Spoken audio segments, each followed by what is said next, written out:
Pessoal, não caiam nesta falsa disputa entre uma parte da população que vai às ruas em Rio Grande e no resto do país com o argumento que é preciso abrir o comércio para defender postos de trabalho, para defender as suas atividades econômicas, argumento que precisamos minimamente respeitar, contra a maioria da população indignada com este movimento, porque entende que estamos numa guerra contra uma pandemia que vai matar muita gente. Nós não podemos cair neste falso conflito. E para enfrentar esse falso conflito, eu quero aqui reafirmar para mim 3 questões que são fundamentais. Número 1, a informação. Número 2, a solidariedade.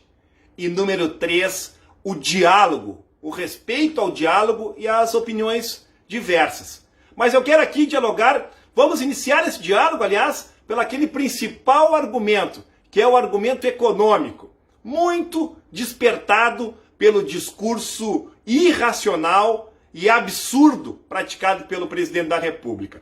Quero aqui dialogar com este argumento. Para este argumento, eu quero trazer informações. Foi anunciado hoje um grande pacote de mais de 750 bilhões de reais. Aliás, demorou. Talvez esse conflito esteja sendo gerado porque o governo federal demorou a anunciar. Por que eu estou fazendo essa cobrança? Porque é o governo federal que detém a maioria dos impostos do povo brasileiro. Deveria ter anunciado essas medidas muito antes, mas o fez agora. E eu quero que todos os trabalhadores, empresários, prestem atenção nesses números. Foi anunciado mais ou menos em torno de 750 bilhões de reais.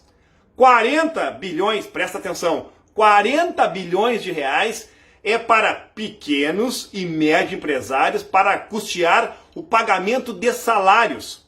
Além disso, há uma medida aprovada ontem na Câmara dos Deputados que estabelece para aqueles que não têm carteira assinada em torno de R$600, podendo chegar até 1.200, dependendo da unidade familiar. Além disso, tem sido construído outras alternativas em termos de financiamentos no sistema bancário e também alargamento de benefícios previdenciários.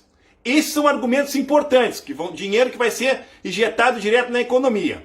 Aqui no âmbito do município, eu quero dar uma outra informação, há um conjunto de ações, seja para recolher aqueles que estão nas ruas em vulnerabilidade, acolher estas pessoas, como também de distribuição de cestas básicas, além das medidas que o Executivo Municipal tem feito na linha de frente, fazendo o combate ao coronavírus, que nós temos acompanhado de forma muito importante dentro da rede social.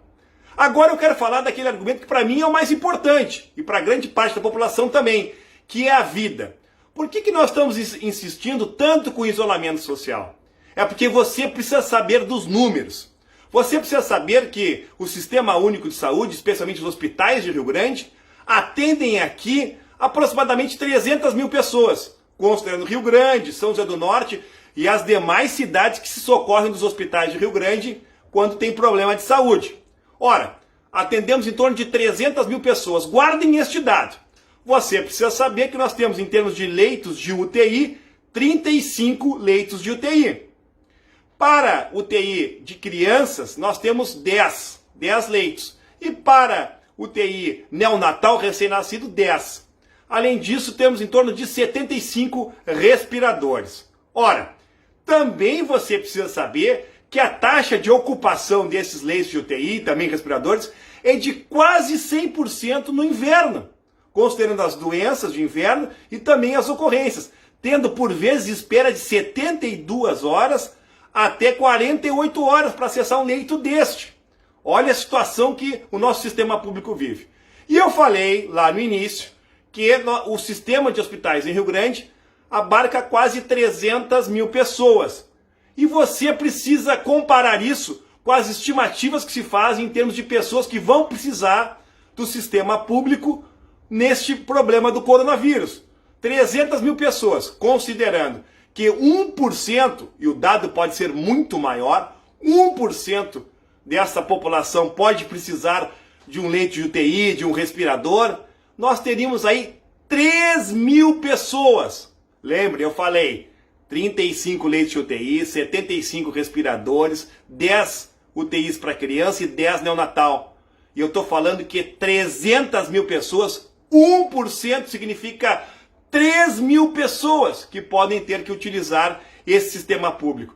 É exatamente por isso que se justifica a política de isolamento. É exatamente por isso que o prefeito municipal e o governador do estado têm gradativamente contribuído para que, através do isolamento, através da não circulação de pessoas, se possa diminuir o número desses 3 mil que vão socorrer do sistema público.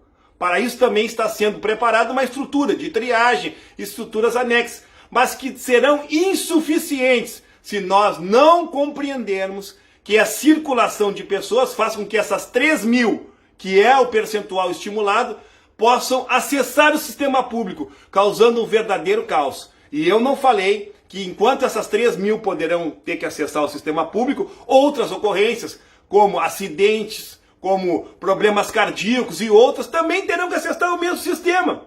Portanto, é por tudo isso que o argumento da vida não é que ele vá vencer, mas ele se torna, para todos, muito mais evidente. Vamos respeitar, sim, os argumentos se encontrarem. É fundamental fazer isso.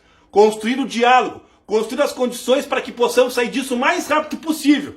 Talvez nos próximos dias, nas próximas 2 semanas, se façam avaliações de que este movimento de isolamento, ele já foi vitorioso. Mas você precisa acreditar nisso. Precisa buscar as informações para combater a crise econômica, buscar as alternativas para manter a sobrevivência, mas apostar. Quero finalizar com o exemplo da Itália. A Itália iniciou com o isolamento. Vejam as notícias aqui. Ela iniciou com o isolamento e logo em seguida veio este movimento de reabrir comércio e fazer com que as pessoas circulassem. Foi uma catástrofe. Todos que fizeram isso se arrependeram. Portanto, vamos usar a informação, a solidariedade e principalmente o diálogo para que possamos vencer. O inimigo não está entre nós, o inimigo está lá fora, chama-se Covid-19. Vamos juntos derrotá-lo.